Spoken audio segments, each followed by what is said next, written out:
এখানে আমি পেঁয়াজ দিয়েছি, গোটা জিরে, আদা, রসুন, লঙ্কা দিয়েছি, তার পেস্ট বানিয়ে নিয়েছি, একদম মিহি করে বেটে নিয়েছি।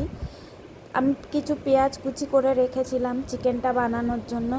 একটা কড়াই নিয়েছি, তার মধ্যে সাদা তেল দিলাম, পরিমাণ মতো দেবে, যেমন তোমরা চিকেন যতটা বানাতে চাও তেমন পরিমাণ মতো তেল দিতে হবে, নাহলে তেল বেশি হয়ে যাবে।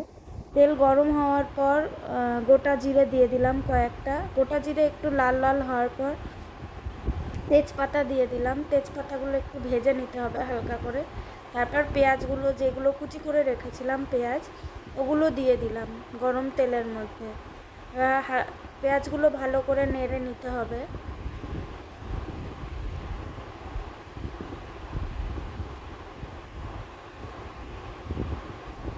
চিকেনগুলো আগে থেকে ধুয়ে রেখেছিলাম।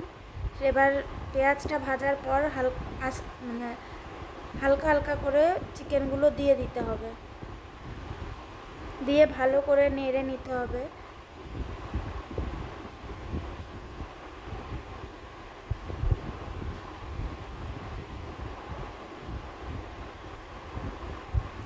যে মশলাটা বেটে রেখেছিলাম আদা রসুন পেঁয়াজ, সেই মশলাটা দিয়ে দিলাম। মশলাটা দেওয়ার পর তার মধ্যে লঙ্কা বাটা দিয়ে দিলাম, নুন দিয়ে দিলাম পরিমাণ মতো। এগুলো লঙ্কা বাটা, নুন, হলুদ গুঁড়ো এগুলো সব পরিমাণ মতো দিতে হবে।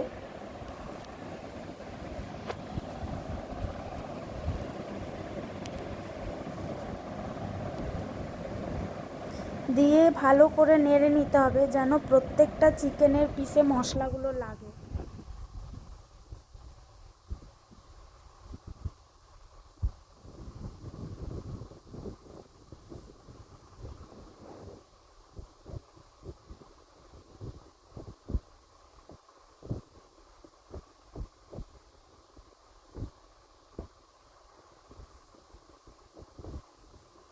ঢেকে রেখে দিলাম ভালো করে মশলাটা নেড়ে টেড়ে।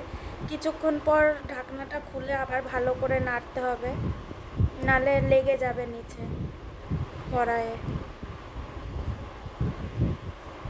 দিয়ে আবার ঢাকা দিয়ে দিতে হবে। কিছুক্ষণ রাখার পর আমি আলুগুলো দিইনি, আগে আলু কেটে রেখেছিলাম। তোমরা আলু দিতেও পারো, নাও দিতে পারো। যদি দাও, চিকেনে আলু দেরি করে দিলেও অসুবিধা হয় না,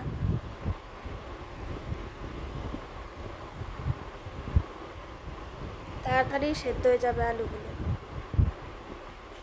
চিকেন করতে করতে।